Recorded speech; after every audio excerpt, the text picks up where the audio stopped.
반갑습니다. 안송윤 목사입니다. 오늘은 하말생 두 번째 시간으로 마가복음에 대해서 개괄해 보려고 합니다. 여러분, 하말생이 무슨 뜻인지 기억나십니까? 하나님의 말씀은 생명이다. 여러분, 성경 통독을 하시면서 하나님의 말씀이 생명이라는 사실을 경험하고 계세요? 이번 주 중에 제가 장년속 속모임을 온라인으로 인도하고 있는데 그저께 제가 믿음속 속모임을 인도했어요. 속모임을 인도하면서 과연 성경 통독을 잘 하고 계신지, 은혜를 받고 계신지를 제가 점검을 해봤는데, 믿음 속 속원들이 성경 통독을 잘 따라하고 계시고 성경을 읽는 것 가운데 마음의 은혜를 받고 계시더라고요. 말씀이 생명이 되어지고 있더라고요. 그래서 목사로서 참 감사한 시간을 가졌습니다. 이제 제가 다른 속들도 속모임하면서 확인할 거예요. 네, 우리 잘 하고 계시죠? 그리고 우리 청년석도 제가 조만간 확인하려고 지금 준비하고 있습니다. 여러분들 그날이 도적같이 올 테니까 성경 통독 착실하게 하시면서 하나님 말씀으로 은혜 충만한 삶을 살 수 있기를 바랍니다. 오늘은 마가복음을 개관하려고 하는데요. 우리 스크린 한번 봐주시죠. 자, 마가복음의 저자가 누굴까요, 여러분? 누굴까요? 바로 마가 요한입니다. 이 마가라는 사람이 있고 요한이라는 사람이 있는 두 사람이 있는 게 아니에요. 성경에서 마가 요한이라고 한 사람을 향하여서 두 가지 이름으로 부르기도 합니다. 마가는 이제 헬라식 이름의 부름이고요. 요한은 히브리식 이름의 부름이에요. 마치 제가 이제 미국에서 살고 있는데 저를 이제 안성윤 목사라고 한국식으로 부르기도 하고, 여러분 잘 모르시겠지만 제가 영어 이름이 있습니다. 제 영어 이름은 샘이에요. 샘이에요. 네. 그런 거랑 비슷한 겁니다. 예. 그래서 헬라식 이름, 히브리식 이름이라고 생각하시면 되고요. 그런데 마가는 예수님의 12 제자에 포함되어지지 않아요. 다시 말하면 예수님을 직접 만나서 예수님의 말씀을 듣고 예수님의 행하심을 경험했던 사람은 아닌데 어떻게 예수님의 말씀과 행하심을 기록한 마가복음을 쓸 수 있었을까요? 그 이유는 바로 베드로 때문입니다. 마가는 로마에서 베드로의 통역을 맡아서 활동을 했고 베드로에게 들은 예수님의 말씀과 행하심을 기본으로 해서 마가복음을 썼어요. 성경 곳곳에서 마가랑 베드로랑 좀 특별한 관계에 있다라는 것이 비춰집니다.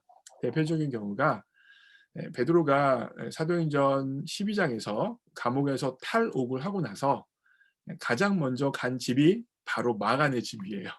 마가네 집입니다. 그리고 베드로가 베드로전서 5장 13절에서 마가와 친분을 맺고 있음을 이야기하고 마가를 향하여서 자신의 아들로 이야기하고 있어요.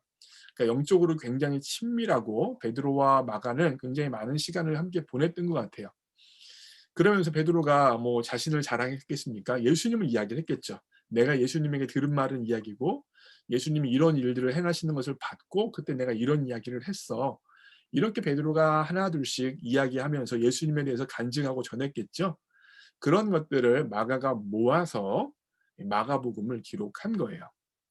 다만 마가복음은 다른 복음서에 비교해서 굉장히 짧습니다. 그 이유는 뭐냐면 이 베드로라는 이 예수님의 수제자가 이렇게 많이 배운 분이 아닙니다. 막 철학적인 사고를 하고 그 의미를 막 심층적으로 분석하는 사람이 아니에요.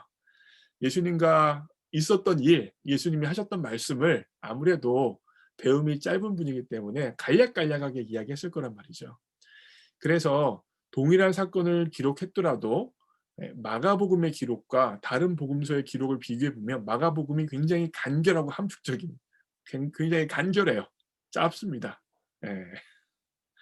그래서 우리가 금방 읽을 수 있습니다. 제 성경 읽기표대로 보면 한 7일, 8일이면 마가복음이 읽는 것 같아요. 16장이니까요. 네. 그렇다는 거 기억해 주시고요. 네. 근데 하나 더요. 마가복음이 사복음서 중에서 제일 먼저 쓰여졌어요. 네, 그건 분명합니다. 자, 그러면 저자는 마가 요한이었고요. 독자는 누구였을까요? 네.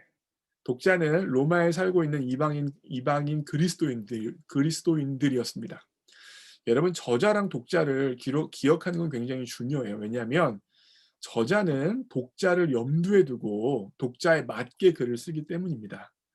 제가 지금 제 박사 논문을 한국말로 번역해서 조금 수정해서 출판하려고 지금 하고 있는데요. 제가 담임 목회하는 입장에서 뭐 몰아서 할 수는 없고 하루에 뭐 1시간, 많아야 2시간 시간을 쪼개서 하고 있는데 제가 이제 저자잖아요. 그러면 그냥 번역하는 게 아니에요. 어떤 독자가 이 글을 읽을 것이라는 걸 예상을 하고 그 독자가 읽기 쉽게 흥미를 유발할 수 있게 그리고 독자가 유익을 얻을 수 있는 포인트에 맞춰서 글을 쓰는 거라고요. 마찬가지입니다. 마가는 로마에 있는 이방 그리스도인들을 위해서 글을 썼기 때문에 마태복음과 접근 방식이 달라요. 마태복음은 어떻게 시작했었죠? 예수님의 족보를 이야기했었죠. 아브라함과 다윗의 자손 예수 그리스도의 세계라라고 이야기하고 족보를 이야기하고 구약 성경을 이야기하면서 예수님이 구약 성경의 예언을 성취하는 메시아다라는 것을 유대 그리스도인들에게 전파했던 거예요. 반면 마가복음은요. 유대인들이에요? 아니에요. 이방 그리스도인들이에요. 그래서 족보 이야기할 필요 없고요. 구약 성경의 예언 이야기할 필요 없어요. 필요한 게 무엇입니까? 베드로와 마가가 전하고 있는 그 예수라는 사람이 하나님의 아들이요 구세주라는 것을 믿기만 하면 되는 겁니다. 그래서 마가복음의 시작이 마태복음과 다르게 어떻게 시작되어져요? 하나님의 아들, 하나님이 계신데 하나님의 아들이 있다는 거죠. 그리고 그 아들이 누구라는 거예요? 예수 그리스도라는 거예요. 하나님이 계세요. 천지를 창조한 하나님이 계시고 그분의 아들이 예수 그리스도고 그분의 아들이신 예수 그리스도가 복된 소식으로 우리를 찾아오셨다. 이걸 전하는 것이죠. 이해되시죠? 독자가 이방 그리스도인들이다. 이방 그리스도인들이다. 여러분 유념해 주시고요. 목적입니다. 주제라고도 할 수도 있는데 마가가 마가복음을 통하여서 밝히고 싶었던 건 바로 이거예요. 하나님의 아들 예수님이 섬김의 종으로 우리를 섬기셨다. 하나님의 아들 예수님이 섬김의 종으로 십자가에서 우리를 섬기셨다. 십자가로 우리를 섬기셨다는 거예요. 그래서 마가복음에서 한 절, 주제 삼고 한 절만 뽑으라면 저는 마가복음 10장 45절을 뽑습니다. 인자가 온 것은 섬김을 받으려 함이 아니라 도리어 섬기려 하고 자기 목숨을 많은 사람의 대속물로 주려 함이니. 마가복음 10장 45절이죠. 제가 마가는 굉장히 예수님의 사역과 예수님의 말씀을 간략하게 썼다고 말씀을 드렸죠. 그런데 그랬던 마가가 예수님의 일주일에 대해서는 마가복음 11장부터 16장까지 굉장히 자세하게 꼼꼼하게 기록하고 있습니다. 마가복음 11장부터 16장까지가 무슨 내용이에요? 예수님이 고난당하시고 예수님 모욕당하시고 예수님이 십자가에서 돌아가시고 그 이후에 어떤 일이 있고 예수님이 부활하신 이야기예요. 결국 예수님께서 고난과 십자가로 우리를 섬기셨다는 내용은 마가는 간략하게 기록할 수 없는 거죠. 가장 중요한 주제잖아요. 그래서 꼼꼼하게 일목요연하게 기록했던 것입니다. 여러분, 예수님께서 십자가로 여러분과 저를 섬겨 주셨습니다. 마가복음을 읽으시면서 예수님이 어떠한 분인가, 예수님이 어떻게 섬겨 주셨는가, 이 두 가지 포인트, 한 가지 더, 그와 같은 예수님에 대한 사람들의 반응은 어떠했는가, 예수님께서 그렇게 십자가로 섬겨 주시는 것, 예수님께서 섬김을 해주시는 것에 대한 사람들의 반응은 어떠했는가를 유념해서 읽으시면 더 큰 은혜가 되실 줄 믿습니다. 그러면 이제 마무리하는데요. 여러분 사실 마가 요한은요 인생에 실패를 했던 사람입니다.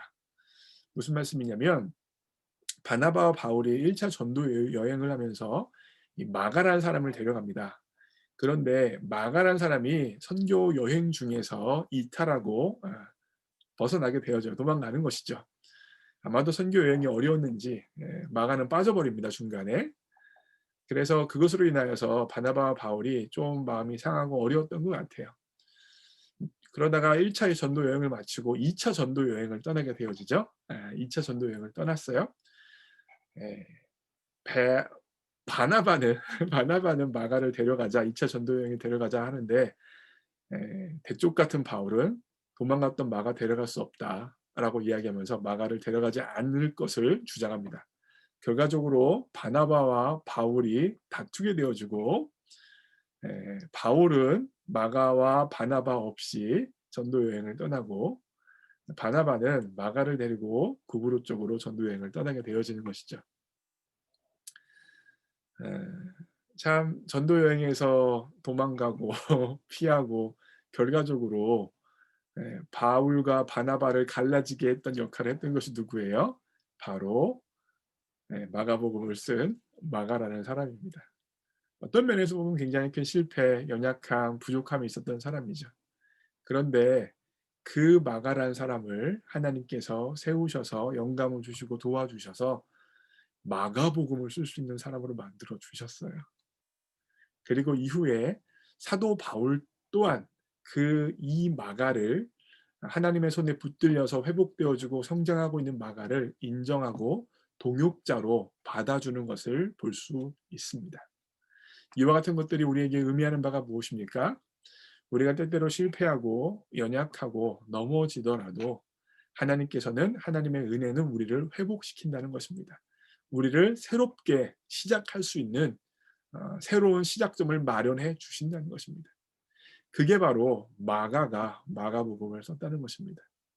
지난번에 제가 세리 마태가 예수님의 제자라고 이야기되어지는 것과 동일하게 연결되어지는 지점이죠. 하나님은 죄 범한 사람, 연약했던 사람, 실패했던 사람을 물리쳐 버리시고 다시 기회를 안 주시는 분이 아니라 다시 기회를 주시고 회개하고 돌이키는 사람을 오히려 더 크게 더 아름답게 써 주시는 하나님이십니다. 마가복음을 읽으시면서 다시 한번 이 은혜가 여러분의 마음과 제 마음에 가득해지기를 주님의 이름으로 축복합니다. 그러면 여러분 마가복음을 통해서도 큰 은혜 받으세요. 바이.